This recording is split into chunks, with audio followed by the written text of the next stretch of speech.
these graphs are examples of rational functions. They both are a little bit different though and have some very important properties to them. The most important property that a rational function has that most other equations or most other functions do not have is what's called an asymptote.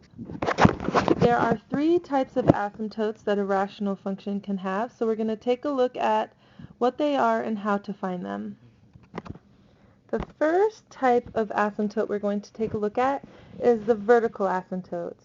So vertical asymptotes will be like that one, there, we have a vertical asymptote there, or there. Those are all vertical asymptotes, and they go up and down, and they're going to be restrictions in the domain. The next type of asymptotes is going to be horizontal asymptotes. Horizontal asymptotes are asymptotes that are along the horizon, and there's only one on here. It's going from left to right, and it's a restriction in what the y values can be. And then the last type of asymptote is a slant asymptote. And a slant asymptote is a diagonal line that will be in the form y equals mx plus b. So what we have here is as the graph approaches that, it's changing based off of this line. It's not approaching a single numerical value. Because vertical asymptotes are restrictions on the x, the asymptotes are always going to be x equals something. The horizontal asymptotes are always going to be a restriction on the y, so they will be y equals something. And the slant asymptotes is a changing line. It can't be anything other than a line, and it will be y equals x plus b as the equation for its asymptote. Now, asymptotes aren't actually part of the graph. They are more like a skeleton for the graph. And what they say is, as you approach infinity, what x or y value, or in the slant case, what equation are you approaching? We're going to look at how to find vertical asymptotes. If you think about what the restrictions are in the domain for this rational equation, the first thing we would have to do is factor.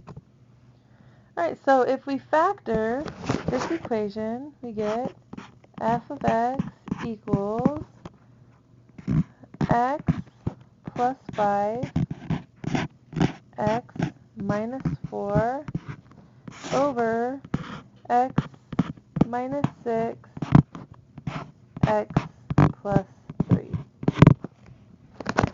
Now after you factor, you'll be able to see where the restrictions are on the domain.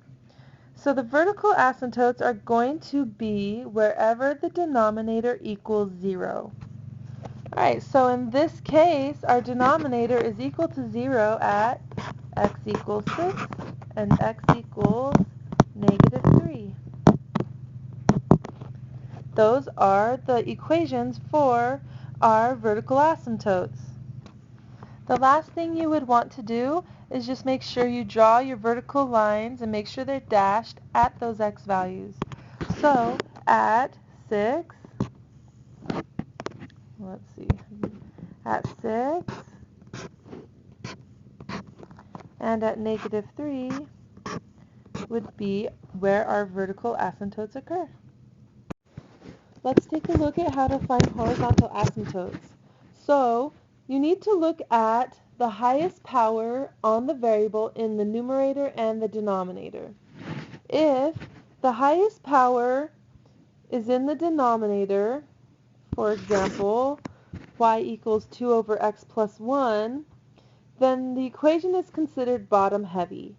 And when the equation is bottom heavy, there's a horizontal asymptote at y equals 0.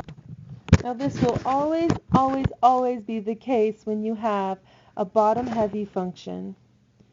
Notice that I have no x's on the top, so that's x to the 0 and x to the first on the bottom. Since x to the first is greater than x to the 0, that is why the equation or the function is bottom-heavy.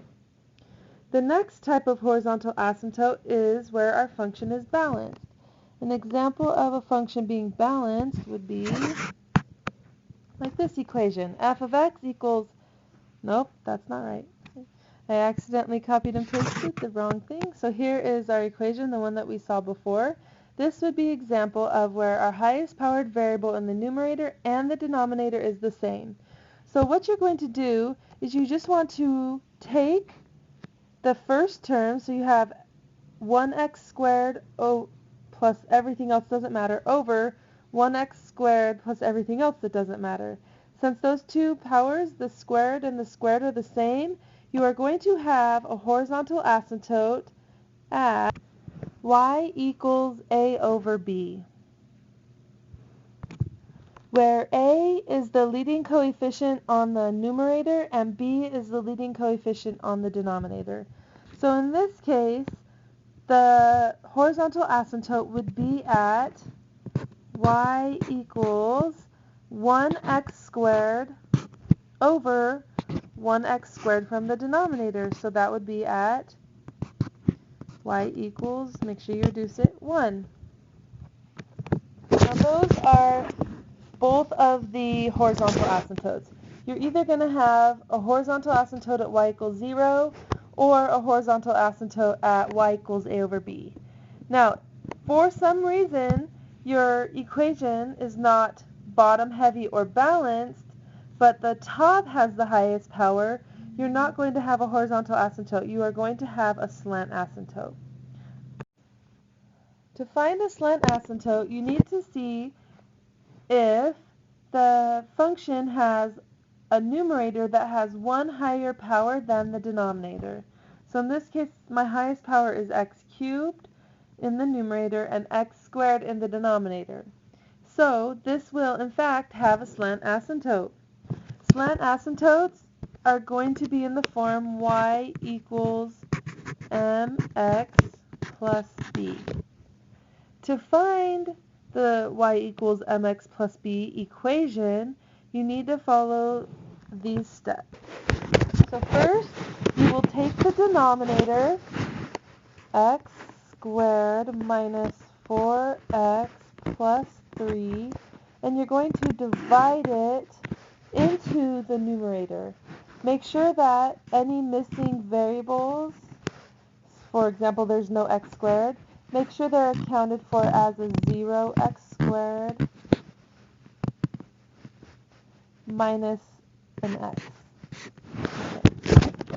Alright, so then you're going to do the long division and you're going to find what it equals with discarding the remainder. You don't have to ever worry about a remainder on these. So how many times does x squared go into x cubed? Well, that goes in x times. Then you will take your x and multiply it by each of these values. So x times x squared is x cubed. X times negative 4x is negative 4x squared. And x times 3 is plus 3x. Now you're going to go through and subtract what's in blue here by what you just multiplied x by. Make sure you subtract everything. So we have here x cubed minus x cubed is 0. 0x squared minus negative 4x squared is positive 4x squared. And negative x minus positive 3x is minus 4x.